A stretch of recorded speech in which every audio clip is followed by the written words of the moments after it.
மாணவ செல்வங்கள் அனைவருக்கும் வணக்கம்.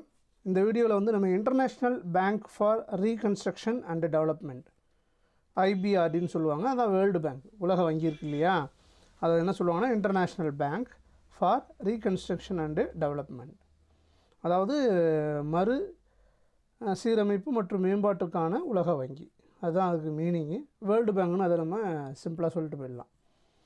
இன்டர்நேஷ்னல் பேங்க் வந்து எதுக்காக உருவாக்கியிருக்காங்க அப்படின்றதுக்காக சொல்லியிருக்காங்க. ரீகன்ஸ்ட்ரக்ஷன் அண்டு டெவலப்மெண்ட் பர்பஸ்க்காக உருவாக்கப்பட்ட இன்டர்நேஷ்னல் பேங்க் தான் வேர்ல்டு பேங்க்.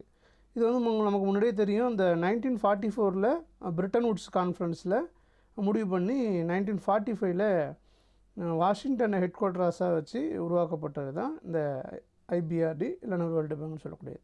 சரி, இதனுடைய பர்பஸ் என்ன சார் அப்படின்னா, இப்போ வந்து வார் நடக்குதுன்னு வச்சுங்களேன். அந்த வாருக்கு அப்புறம் அங்கே இருக்கக்கூடிய எக்கனாமிக் சுச்சுவேஷன் உங்களுக்கே தெரியும் எப்படி இருக்கும். எல்லாத்துலேயுமே கொஞ்சம் ஒரு மந்தமான சூழ்நிலை இருக்கும் இல்லையா. அப்போ வார் டைமில் இருக்கக்கூடிய எக்கனாமிக் சுச்சுவேஷனை ஒரு அமைதியான அதாவது நார்மல் கண்டிஷன், பொருளாதாரத்தில் ஒரு நார்மல் கண்டிஷனுக்கு கொண்டு வர்ற அந்த வேலையை பார்க்குறது தான் இந்த வேர்ல்டு பேங்குடைய, அதாவது என்ன சொல்லக்கூடியன்னா வார் அஃபெக்டட் நேஷனுக்கு நிதி உதவி செய்கிறது தான் இதனுடைய வேர்ல்டு பேங்குடைய மிக முக்கியமான பர்பஸாக இருக்குது. இதை வந்து என்ன சொல்கிறாங்கன்னா, it is a sister institution of the international monetary fund, ஐஎம்எஃப்டைய வந்து ஒரு சகோதர நிறுவனமாக இது வந்து செயல்படுது அப்படின்னு சொல்கிறாங்க. இதை வேர்ல்டு பேங்க் வந்து ஐஎம்எஃபோட வந்து ஒரு சகோதர நிறுவனமாக செயல்படுது அப்படின்னு சொல்லியிருக்காங்க. அதே நேரத்தில் ஐஎம்எஃப்பில் எந்த ஒரு நாடு வந்து மெம்பராக இருக்கோ அந்த நாடு தான் வேர்ல்டு பேங்கில் மெம்பராக இருக்க முடியும். அப்போ வேர்ல்டு பேங்கில் மெம்பராக இருக்கணும்னா கண்டிப்பாக அந்த நாடு எதில் மெம்பராக இருக்கணும், இன்டர்நேஷ்னல் மானிட்டரி ஃபண்டில் வந்து மெம்பராக இருந்தால் தான் அந்த நாடு வந்து வேர்ல்டு பேங்கில் மெம்பராக இருக்க முடியும். அதே நேரத்தில் இவங்க என்ன பண்ணுறாங்கன்னா, தன்னுடைய மெம்பர் கண்ட்ரிஸ்க்கு long term financial assistance world bank வந்து ப்ரொவைட் பண்ணுறாங்க. இதான் வந்து வேர்ல்டு பேங்க்கு, இன்டர்நேஷ்னல் வேர்ல்டு பேங்க் வந்து பிக்சர் கொடுத்துருக்குறாங்க. அப்புறம் பார்த்திங்கன்னா வேர்ல்டு பேங்கோடைய என்னென்ன ஆர்கனைசேஷனில் இருக்குன்னு நம்ம பார்க்க போகிறோம். World bank group, first world பேங்கோட குரூப் பார்த்திங்கன்னா international bank for reconstruction and development, அடுத்ததாக இன்டர்நேஷ்னல் டெவலப்மெண்ட் அசோசியேஷன் ஐடிஏன்னு சொல்லக்கூடியது, அடுத்தது இன்டர்நேஷ்னல் ஃபினான்ஸ் கார்பரேஷன் ஐஎஃப்சி அப்படின்னு சொல்லக்கூடியது, multilateral investment guarantee agency MIGA, international centre for settlement of investment disputes ICSID அப்படின்னு சொல்லக்கூடிய ஒரு 5 விதமான குரூப் இருக்குது. Objectives of the world bank பார்த்திங்கன்னா ரீகன்ஸ்ட்ரக்ஷன் அண்டு டெவலப்மெண்ட், மறுசீரமைப்பு மற்றும் மேம்பாடு. அப்புறம் என்கரேஜ்மெண்ட் ஆஃப் கேபிட்டல் இன்வெஸ்ட்மெண்ட்னா மூலதன முதலீடு, அதை வந்து இங்கே என்கரேஜ் பண்ணுறாங்க. அப்புறம் இன்டர்நேஷ்னல் ட்ரேடை என்கரேஜ் பண்ணுறாங்க. அப்புறம் பீஸ் டைம் எக்கனாமி, அமைதியான பொருளாதார சூழ்நிலையை எஸ்டாப்ளிஷ் பண்ணுறது வேர்ல்டு பேங்குடைய அப்ஜெக்டிவ்ஸ். அப்புறம் என்விரான்மெண்டல் ப்ரொடக்ஷன், சுற்றுப்புற சூழலை வந்து பாதுகாக்கிறது. சரிங்களா, இதை நம்ம ஒன்று ஒன்றா டீட்டெயிலாக பார்க்கலாம். The following are the objectives of the world bank. First ஒன்று பாருங்கள், to help member countries for economic reconstruction and development. அப்போ தன்னுடைய மெம்பர் கண்ட்ரிஸ்க்கு பொருளாதார மறுசீரமைப்பு மற்றும் பொருளாதார மேம்பாடை வந்து அதுக்காக உதவி செய்கிறது வந்து அதனுடைய வேர்ல்டு பேங்குடைய ஃபஸ்ட் அப்ஜெக்டிவாக இருக்குது. செகண்டு பாருங்களேன், to stimulate long run capital investment for restoring balance of payment equilibrium and thereby ensure balance development of international trade among the member countries. அப்போ வேர்ல்டு பேங்கில் மெம்பராக இருக்கக்கூடிய மெம்பர் நேஷன் எல்லாருக்கும் என்ன பண்ணுறீங்களா, எல்லா நாட்டிலையும் ட்ரேட் இருக்குது. ஒவ்வொரு நாடும் இன்னொரு நாட்டோட ட்ரேடு வைக்குது இல்லையா. அப்போ அந்த ட்ரேடில் ஈடுபடுற ஒவ்வொரு நாடுமே பேலன்ஸ்டு டெவலப்மெண்ட், இங்கேயும் அந்த டெவலப்மெண்ட்டு இன்னொரு நாட்டிலையும் அதே டெவலப்மெண்ட் இருக்கணும், அதை வந்து வேர்ல்டு பேங்க் வந்து என்ஷூர் பண்ணுறாங்க. அடுத்ததாக அதை பேலன்ஸ் ஆஃப் பேமெண்ட்டில் ஏற்படக்கூடிய டிஸ்இக்லிபிரியத்தை சரி செய்கிறாங்க. அப்போ சரி செய்யணுன்னா என்ன செய்யணும் அப்படின்னா, அவங்களுக்கு வந்து நீண்ட காலம் வரக்கூடிய மாதிரி கேபிட்டல் இன்வெஸ்ட்மெண்ட்டையும் வேர்ல்டு பேங்க் கொடுத்து உதவுறாங்க. ஒவ்வொரு நாட்டுக்கும் பேலன்ஸ் ஆஃப் பேமெண்ட்டில் ஏற்படக்கூடிய டிஸ்இக்லிபிரியத்தை சரி செய்யறதுக்காக லாங் ரன் கேபிட்டல் இன்வெஸ்ட்மெண்ட்டையும் வேர்ல்டு பேங்க் கொடுத்து உதவுறாங்க. தேர்ட் ஒன்று பார்த்திங்கன்னா, to provide guarantees for loans meant for infrastructure and industrial project of member nation. இப்போ மெம்பர் கண்ட்ரீஸில் வந்து இன்ஃப்ராஸ்ட்ரக்சர் டெவலப்மெண்ட், உள்கட்டமைப்பு வசதிகள் சொல்லுவாங்க, அதை உருவாக்கி தர்றது. அப்புறம் இண்டஸ்ட்ரியல் ப்ராஜெக்ட், தொழில் சார்ந்த திட்டங்களை வந்து செய்வதற்காக கடன் வழங்குகிறான். கடன் வழங்கி அந்த நாட்டை வந்து முன்னெடுத்துகிறாங்க. To help war ravaged economics transformed into peace economics. அப்போ வந்து வார் ரேவேஜ்னா வார் அஃபெக்டடுன்னு அர்த்தம். அப்போ போர்னால் பாதிக்கப்பட்ட அந்த நாடுகளுக்கு வந்து திரும்ப அந்த நாட்டில் வந்து ஒரு அமைதியான சூழ்நிலையை கொண்டு வர்றதுக்கு வந்து வேர்ல்டு பேங்க் வந்து உதவியாக இருக்காங்க. 5th ஒன்று, to supplement foreign private investment by direct loan out of its own fund for productive purpose. இப்போ ப்ரொடக்டிவ் பர்பஸ்னால் என்ன கேட்டால் உற்பத்தி சார்ந்த துறைகள். எதெல்லாம் உற்பத்தி சார்ந்த துறைகள்னால் இந்த அக்ரிகல்ச்சரு, மைனிங்லாம் இருக்கு இல்லையா. அப்போ அந்த உற்பத்தி சார்ந்த துறைகளுக்கு உதவி செய்வதற்காக என்ன பண்ணுறான், தன்னுடைய சொந்த நிதியிலேருந்து எடுத்து என்ன பண்ணுறான், கடன் உதவி செய்கிறான். ஸோ அதுக்காக என்ன பண்ணுறான்னா ஃபாரின் ப்ரைவேட் இன்வெஸ்ட்மெண்ட்டை வந்து வேர்ல்டு பேங்க் வந்து அவனுடைய மெம்பர் கண்ட்ரிஸ்க்கு கொடுத்து உதவுறான். அப்புறம் வேர்ல்டு பேங்குடைய லெண்டிங் ப்ரொசீஜர், அவன் கடன் கொடுக்கக்கூடிய முறை, எந்தெந்த முறையில் அவன் கடன் கொடுக்குறான். லெண்டிங்னா கடன் கொடுக்கறது இல்லையா. பாருங்களேன், ஃபஸ்ட்டு பேங்க் வந்து லோன் வந்து தன்னுடைய மெம்பர் கண்ட்ரிஸ்க்கு கொடுக்குறான். 3 விதமாக கொடுக்குறான். ஒன்று வந்து loan out of its own fund, தன்னுடைய சொந்த நிதியிலேருந்து அவன் என்ன பண்ணுறான், கடன் கொடுக்குறான். ரெண்டாவது பாருங்களேன், loans out of borrowed capital, கடன் வாங்கி கொடுக்குறான். ஒரு நாட்டிலேருந்து கடன் வாங்கி கொடுக்குறான். அடுத்தது loans through bank guarantee, bank மூலயமா. பேங்க் கேரண்டினா ஈட்டுறுதின்னு சொல்லுவாங்க. அதாவது இந்த ஒரு குறிப்பிட்ட காலத்துக்குள்ளே நான் வாங்கின கடனை திருப்பி கொடுத்துட்றேன் அப்படின்னு சொல்கிறது தான் கேரண்டி, ஈட்டுறுதி, அஷூரன்ஸ் கொடுக்கறது. அப்போ அது மூலயமா என்ன செய்கிறாங்க, பேங்க்லேருந்து வாங்கிக்கிறாங்க. அப்போ 3 விதமாக தன்னுடைய மெம்பர் கண்ட்ரிஸ்க்கு வந்து கடன் உதவி வேர்ல்டு பேங்க் வந்து செய்கிறாங்க.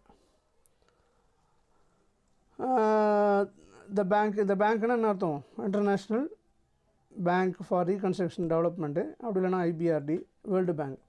அவன் என்ன பண்ணுறான், தன்னுடைய லோன் ஸ்ட்ராட்டஜி வந்து மாற்றுறான். முதல்ல என்ன பண்ணிகிட்டு இருக்கான்னு கேட்டிங்கன்னா, டெவலப்டு நேஷனுக்காக கொடுத்துக்கிட்டு இருந்தான். இப்போ என்ன பண்ணுறான்னு கேட்டிங்கன்னா, அவனுடைய member கண்ட்ரிஸில்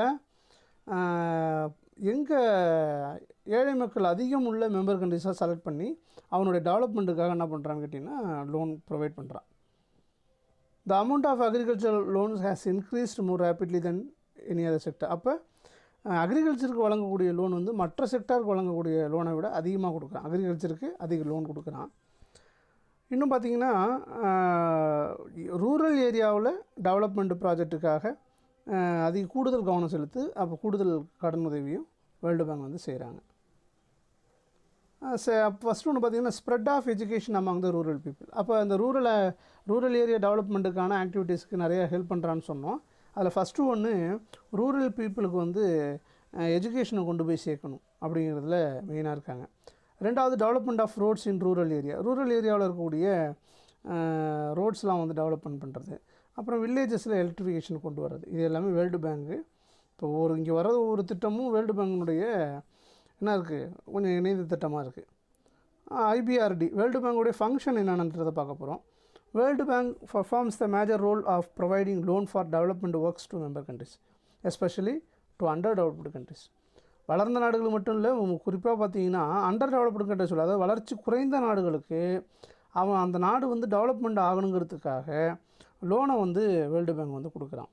the world bank provides long term loans for various development project. அப்போ பல்வேறு திட்டங்களுக்கான நீண்டகால கடன் உதவியும் வேர்ல்டு பேங்க் செய்கிறான். அப்போ இங்கே வந்து ஒரு அந்த ஆர்டிக்கிள் 1 என்னென்ன ஃபங்க்ஷன்ஸ்லாம் வேர்ல்டு பேங்கோடைய ஃபங்க்ஷன்ஸ்லாம் என்னென்ன சொல்லியிருக்காங்கிறத நம்ம ஒன்று ஒன்றா பார்க்கலாம். ஃபஸ்ட் ஒன்று பாருங்களேன், இன்வெஸ்ட்மெண்ட் ஃபார் ப்ரொடக்டிவ் பர்பஸஸ். இங்கே ப்ரொடக்டிவ் பர்பஸ்ன்னு சொல்லக்கூடியது உற்பத்தி சார்ந்த துறைகள். எதெல்லாம் உற்பத்தி சார்ந்த துறைகள்லாம் நமக்கு தெரியும், அக்ரிகல்ச்சரு, மைனிங் இதெல்லாம் இருக்கும் இல்லையா, அதான் உற்பத்தி சார்ந்த துறைகள். அப்போ என்ன பண்ணுறான்னு கேட்டிங்கன்னா, தன்னுடைய மெம்பர் கண்ட்ரீஸில் இருக்கக்கூடிய ரீகன்ஸ்ட்ரக்ஷன் அண்டு டெவலப்மெண்ட்டுக்காக வந்து நிதி உதவி பண்ணுறான். அதே நேரத்தில் லெஸ் டெவலப்டு கண்ட்ரியில் ப்ரொடக்டிவ் ஃபெசிலிட்டிஸ், அதாவது அங்கே உற்பத்தி சார்ந்த துறைகளுக்காக வழங்கக்கூடிய திட்டங்களுக்கு அந்த உற்பத்தி சார்ந்த துறைகளுக்கான விஷயத்துக்கு வந்து நிறையா வந்து உதவி பண்ணுறாங்க. செகண்ட் ஒன்று பார்த்தீங்கன்னா balanced growth of international trade, promoting the long range balanced growth of trade at international level at the maintaining equilibrium in balance of payments of member nation by encouraging international investment. அப்போ international investment மூலயமா தன்னுடைய member கண்ட்ரீஸில் balance of பேமெண்ட்டில் வந்து equilibrium maintain பண்ணிட்டு வந்துட்டுருக்காங்க. அப்புறம் international லெவலில் எல்லா நாடுகள்லையுமே லாங் ரேஞ்ச் அளவில், அதாவது நீண்ட காலம் வரக்கூடிய பேலன்ஸ்டு growth, அதாவது சமச்சீரான வளர்ச்சி எல்லா நாடுகள்லையும் வர்றதுக்கு வந்து வேர்ல்டு பேங்க் வந்து உதவியாக இருக்காங்க. அதனால தான் சொல்லியிருக்காங்க பேலன்ஸ்டு growth ஆஃப் இன்டர்நேஷ்னல் ட்ரேட்னு சொல்லியிருக்காங்க. தேர்ட் ஒன் வந்து provision of loans and guarantee. அப்போ லோன் அரேஞ்ச் பண்ணுறது, கேரண்டினா கேரண்டி ஆன் லோன்னா என்ன அர்த்தம்னா கடன் மீதான ஈட்டுறுதி, ஒரு ஃபார்மல் அஷூரன்ஸ். அது சில நிபந்தனை வந்து நிறைவேற்றப்பட்டு அதுக்காக இவங்களுக்கு கடன் கொடுக்கலாம், இந்த இவங்க வந்து கரெக்டாக கொடுத்துருவாங்க அப்படின்னு ஒரு ரிட்டன் ஃபார்மெட்டு கொடுக்குறது, அதான் ஈட்டுறுதின்னு சொல்லுவாங்க, கடனுக்கான ஈட்டுறுதி. அதையும் வந்து வேர்ல்டு பேங்க் செஞ்சு கொடுக்குறாங்க. எதுக்காகன்னு கேட்டிங்கன்னா தன்னுடைய இம்பார்ட்டன்ட் ப்ராஜெக்ட்ஸை வந்து எக்ஸிக்யூட் பண்ணுறதுக்காக லோன் ரெடி பண்ணுறாங்க. அப்போ கடன் மீதான ஈட்டுறுதி வந்து வாங்குறாங்க, அதாவது ஃபார்மல் அஷூரன்ஸ் கொடுக்குறாங்க. இந்த கண்ட்ரி வந்து இத்தனை வருஷத்துக்குள்ளே திருப்பி கொடுத்துருவாங்க அப்படிங்கிற ஒரு அஷூரன்ஸையும் வேர்ல்டு பேங்க் கொடுத்து கடன் வாங்கி கொடுக்குறாங்க. ஃபோர்த் ஒன்று பார்த்தீங்கன்னா promotion of foreign private investment. இப்போ ஃபாரின் ப்ரைவேட் இன்வெஸ்ட்மெண்ட்டை வந்து இங்கே வந்து மேம்படுத்துகிறாங்க.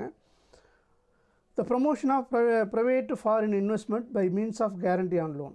முன்னாடியே பார்த்தோம்னா கடன் மீதான ஈட்டுறுதி வழங்குறது மூலமாக என்ன பண்ணுறாங்க, ப்ரைவேட் ஃபாரின் இன்வெஸ்ட்மெண்ட்டை வந்து ப்ரமோட் பண்ணுறாங்க. அதே நேரத்தில் வேர்ல்டு பேங்க் வந்து என்ன பண்ணுறாங்கன்னு கேட்டிங்கன்னா உற்பத்தி சார்ந்த துறைகளுக்காக, அதான் ப்ரொடக்டிவ் பர்பஸ் சொல்லுவாங்க. அதில் தான் முன்னாடியே சொன்னோம், அக்ரிகல்ச்சர் போன்ற ஒரு ப்ரொடக்டிவ் பர்பஸ் உள்ள டிபார்ட்மெண்ட்டுக்காக தன்னுடைய சொந்த நிதியிலிருந்தோ இல்லைனா கடன் வாங்கியோ அந்த நாடுகளுக்கு உதவி செய்கிறாங்க. டெக்னிக்கல் சர்வீஸ், வேர்ல்டு பேங்க் என்ன பண்ணுறாங்கன்னா தன்னுடைய மெம்பர் கண்ட்ரிக்கு வந்து ஒரு எக்ஸ்பர்ட் டீம் வச்சுருக்கான், ஒவ்வொன்றுத்துக்கும் ஒரு எக்ஸ்பர்ட் டீம் வச்சுருக்கான். அந்த எக்ஸ்பர்ட் டீம் மூலயமா என்ன பண்ணுறான்னு கேட்டிங்கன்னா எந்தெந்த கண்ட்ரிக்கு அந்த டெக்னிக்கல் சார்ந்த நாலேஜ் வேணும் அப்படிங்கிற அந்த சர்வீஸ் பண்ணி கொடுக்குறான், தொழில்நுட்ப சேவை உதவி செஞ்சு கொடுக்குறான். டெக்னிக்கல் சர்வீஸும் ஒவ்வொரு மெம்பர் கண்ட்ரிஸுக்கும் ஒரு சில நாடுகளுக்கு வந்து இந்த டெக்னாலஜி தேவைப்படும், அந்த டெக்னாலஜி எப்படி யூட்டிலைஸ் பண்ணுறதுன்னு தெரியாது. ஸோ அந்த டீமை அனுப்பி அவங்களுக்கு அங்கே இருக்குள்ள ஒர்க்கருக்கெலாம் ட்ரைன் கொடுத்து அதை வந்து அந்த டெக்னிக்கலை தெரிஞ்சுக்க வைக்கிறது, அந்த டெக்னாலஜியை பற்றி தெரிஞ்சு வச்சுக்கிறதுக்காக அந்த டெக்னிக்கல் சர்வீஸையும் வேர்ல்டு பேங்க் வந்து செய்கிறாங்க. நெக்ஸ்ட்டு வேர்ல்டு பேங்கோடைய அச்சீவ்மெண்ட்ஸ் பார்க்க போகிறோம். அதாவது வேர்ல்டு பேங்க் வந்து இந்த வார் ரேவஜ்டு நேஷன், அதாவது வாரால் அஃபெக்ட் பண்ண நேஷனில் அங்கே வந்து ரீகன்ஸ்ட்ரக்ஷன் ஒர்க்கும் அதுக்கப்புறம் டெவலப்மெண்ட் அதை வந்து அச்சீவ் பண்ணுறதுல வந்து வேர்ல்டு பேங்க் வந்து சக்ஸஸ்ஃபுல்லாக இருந்திருக்காங்க. அதே நேரத்தில் செகண்ட் வேர்ல்டு வாருக்கு அப்புறம் யூரோப்பில் வந்து அந்த இயல்பு வாழ்க்கை திரும்புறதுக்கு ரொம்ப உதவியாக இருந்திருக்காங்கன்னா வேர்ல்டு பேங்க். அப்போ யூரோப்பை காப்பாற்றுறதுக்காக உருவாக்கப்பட்டது மாதிரி இருக்குது வேர்ல்டு பேங்க் இல்லையா? அப்போ அதே நேரத்தில் என்ன பண்ணியிருக்காங்கன்னா டெவலப்டு சரி நேஷனாக இருந்தாலும் சரி, டெவலப்பிங் கண்ட்ரிஸாக இருந்தாலும் சரி, ஸோ அவனுக்கு இன்னும் அவனுடைய க்ரோத் ப்ராசஸுக்கு வந்து இவன் வந்து நிதி உதவி அளித்து அந்த கண்ட்ரி வந்து முன்னேற்றத்துக்கு காரணமாக இருந்திருக்கிறான். It is noted that the bank's membership has increased from the initial number of 30 countries to 68 countries. ஆரம்பத்தில் 30 countries தான் இருந்திருக்கு. அது வந்து 1960 பார்த்திங்கன்னா 68 கண்ட்ரிஸாக உருவாகிருக்கு, இன்க்ரீஸ் ஆகிருக்கு. அதே வந்து 1988 பார்த்திங்கன்னா 151 கண்ட்ரிஸாக இருக்குது. ஆனால் இப்போ பார்த்திங்கன்னா 189 மெம்பர்ஸ் இருக்காங்க. அதில் லாஸ்ட்டாக வந்து ரிப்பப்ளிக் ஆஃப் நவ்ரு 2016 ஆட் ஆகியிருக்காங்க, நம்ம முன்னாடியே படிச்சிருக்கோம். The bank grants medium and long time loan. அப்போ என்ன பண்ணுறாங்கன்னா ஒரு 15 வருஷத்துலேருந்து 20 வருஷத்துக்குள்ளே திருப்பி கொடுக்குற மாதிரி நீண்ட கால கடன்களை வந்து ரீகன்ஸ்ட்ரக்ஷன் ஒர்க்குக்கும் டெவலப்மெண்ட்டு பர்பஸ்க்காகவும் மெம்பர் கண்ட்ரிஸ்க்கு வந்து அவங்க ப்ரொவைட் பண்ணுறான். The actual term of loan depends upon the estimated useful life of the equipment or plant financed. அந்த லோனுங்கிறது வந்து அதனுடைய டேர்ம் ஆஃப் கண்டிஷன், அது 15 16 20 அப்படின்னு சொல்லியிருக்காங்க இல்லையா? அது வந்து எதை வச்சு முடிவு பண்ணுறாங்கன்னா அவனுக்கு தேவைப்படக்கூடிய அந்த எக்யூப்மெண்ட், அவனுடைய பயன்பாட்டுக்கு தேவைப்படக்கூடிய எக்யூப்மெண்ட்னுடைய மதிப்பு வச்சு, அந்த மதிப்பு அவன் என்ன பர்பஸ்க்காக கேட்குறான், அந்த பர்பஸ்னுடைய எஸ்டிமேஷன் என்ன, அந்த எஸ்டிமேஷனுக்கு ஏற்ற மாதிரி லோனுக்கான டேர்ம்ஸை வந்து முடிவு பண்ணுறான். எவ்வளோ காலம் எவ்வளோ வருஷங்கிறத அவன் முடிவு பண்ணுறான். அது லாங் டைமாக இருக்கணுமா இல்லை 3 இயர்ஸில் கொடுக்கணுமா அப்படிங்கிற மாதிரி அவன் எதை வச்சு முடிவு பண்ணுறான், அவனுக்கு தேவைப்படக்கூடிய எக்யூப்மெண்ட்னுடைய எஸ்டிமேஷன் அடிப்படையில் லோனுக்கான டேமை வந்து அவன் முடிவு பண்ணுறான். Initially, the World Bank loans were mainly directed at European countries for financing their program of reconstruction. அப்போ யார் கொடுத்துருக்கா, முதல்ல யூரோப்பியன் கண்ட்ரிக்கு தான் முதல்ல வந்து என்ன பண்ணியிருக்கான்னு கேட்டிங்கன்னா ஃபினான்ஸ் ஹெல்ப் பண்ணியிருக்கான். ஆனால் பார்த்தீங்கன்னா அவனுடைய டெவலப்மெண்ட் லோன் ஸ்ட்ராட்டஜி வந்து மாறி இருக்குது. அவன் எதுக்காகன்னு கேட்டிங்கன்னா டெவலப்பிங் கண்ட்ரிஸ், அதாவது வளர்ந்து வரக்கூடிய நாடுகளில் ஏழை நாடுகளுக்கு பார்த்து, ஏழை நாடுகள் அதிகமாக இருக்கக்கூடிய வளரும் நாடுகளுக்கு வந்து ஃபினான்சிங் ஹெல்ப் வந்து வேர்ல்டு பேங்க் செய்ய ஆரம்பிச்சிட்டான். The World Bank grants loans to member countries only for productive purpose, particularly for agriculture, irrigation, power and transport. பார்த்தீங்களா இல்லையா, ப்ரொடக்டிவ் பர்பஸ்க்காக மட்டுமே என்ன பண்ணுறான்னு கேட்டிங்கன்னா, முதல்ல அவனுடைய மெம்பர் கண்ட்ரிஸு எந்தெந்த மெம்பர் கண்ட்ரிஸ் வந்து ப்ரொடக்டிவ் பர்பஸ்க்காக, அதாவது அக்ரிகல்ச்சர் இம்ப்ரூவ் பண்ணணும், இரிகேஷனை டெவலப் பண்ணணும், பவர் டிரான்ஸ்போர்ட்டை எஸ்டாப்ளிஷ் பண்ணணும், எந்த மெம்பர் கண்ட்ரி விரும்புதோ அந்த மெம்பர் கண்ட்ரிக்கு வந்து லோன் கொடுத்து ஹெல்ப் பண்ணியிருக்கான். In other words, the bank strengthen infrastructure needed for further development. அப்போ இன்ஃப்ராஸ்ட்ரக்சர் எங்கெல்லாம் தேவைப்படுதோ, அதாவது உள்கட்டமைப்பு வசதிகள்னு சொல்லுவாங்க, கட்டமைப்பு வசதிகள்னு சொல்லுவாங்க, அதை ஒவ்வொரு நாடும் செஞ்சுக்கிறது. இன்ஃப்ராஸ்ட்ரக்சர்னு சொல்லக்கூடியது நமக்கு தேவையான வசதிகள், அதான் இன்ஃப்ராஸ்ட்ரக்சர். அதை டெவலப் பண்ணுறதுக்காக லோனை வந்து ப்ரொவைட் பண்ணியிருக்கான்.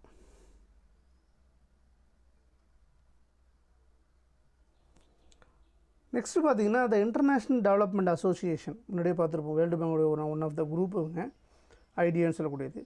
இவன் வந்து soft loan window of the bank. இது வந்து எளிதான கடன் கொடுக்கக்கூடிய ஒரு அமைப்பு, ஈஸியாக ஒரு கடன் வாங்கிக்கலாம், அதான் சாஃப்ட் லோன் விண்டோன்னு கொடுத்துருக்கான். இப்போ இது மூலமா என்ன செய்கிறாங்க கேட்டிங்கன்னா, லோ ரேட் ஆஃப் இன்ட்ரெஸ்ட்டோட, அதாவது குறைந்த வட்டி விதத்தோட அண்டர் டெவலப்டு கண்ட்ரிஸ்க்கு வந்து லோன் வந்து ப்ரொவைட் பண்ணுறான். However, the economic inequality among the member countries goes on increasing. இப்போ இருந்தாலுமே அதான் அவங்கள்ட்ட இருக்கக்கூடிய மெம்பர் கண்ட்ரியில் இருக்கக்கூடிய இன்இக்வாலிட்டிங்கிறது இன்றைக்கி வளர்ந்துக்கிட்டே வந்துட்டு இருக்குது. அதாவது ஈக்குவாலிட்டியே எதுவுமே இல்லை, இன்இக்வாலிட்டினா சமமின்மை இருந்துக்கிட்டே இருக்குது.